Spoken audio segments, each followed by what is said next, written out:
কাবুল থেকে এলাবো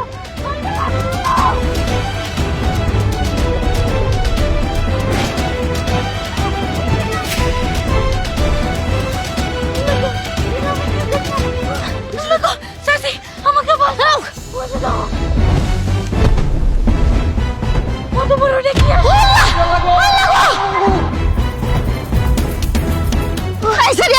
তুই কি এমন করছস এই তিন গঙ্গা করে করছে যে আঙ্গুর খাবার আইতাছে তোর দাদা আঙ্গুর ব্যক্তি দেখাবো আমি বেশি কিছু করি নাই আমি খালি মাটিতে ঢিল দিছি ওই নদীতে এটা দিবার গেছস কে আল্লাহ মনে হয় মাথা ফাটে গেছে আল্লাহ আল্লাহ আল্লাহ একটু সরাও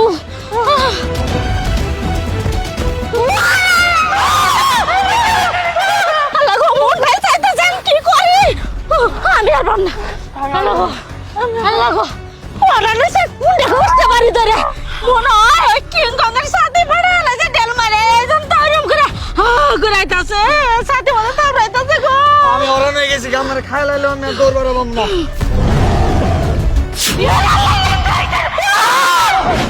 এই তোরা দৌড়াচ্ছিস কেন তোকে ধন্যবাদ দেওয়ার জন্য আমি তোদের পিছনে ছুটছি কিন্তু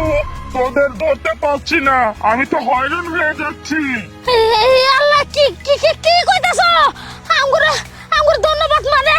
দেহ উনো আবু যে একটা ভুল করে ফেলাইছে আঙ্গুর তুমি মাফ করে দাও কিছু করো না খায় না আসলে এই মেয়েটা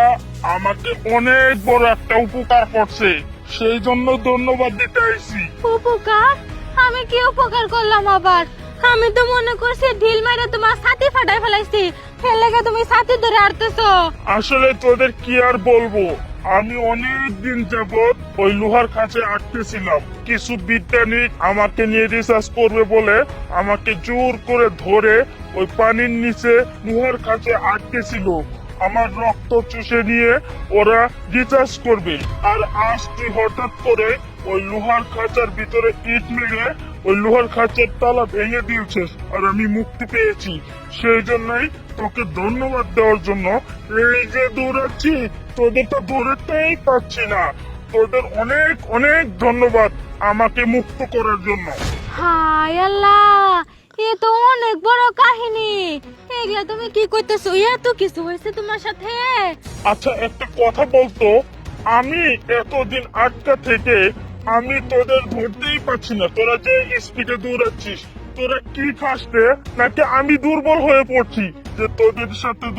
দৌড়াতে আমি হাঁপিয়ে গেছি দৌড়াতে পারছি না আমার মনে হয় কি জানো তুমি মেলা দিন বন্দি আসিলা না এই জন্য তুমি দুর্বল হয়ে গেছো গা দৌড়াইতে পারতাছিলা না এই জন্য আমার সঙ্গে দৌড়াই পাও নাই তোমারে না আজকে আমরা দুপুরে লাঞ্চ করামুনি হ্যাঁ শুভ তুই লাঞ্চ করাবি দুপুরে হ্যাঁ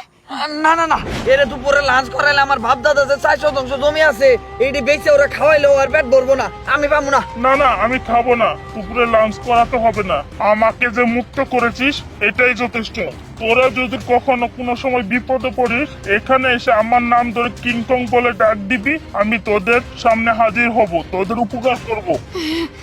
আচ্ছা ঠিক আছে আল্লাহ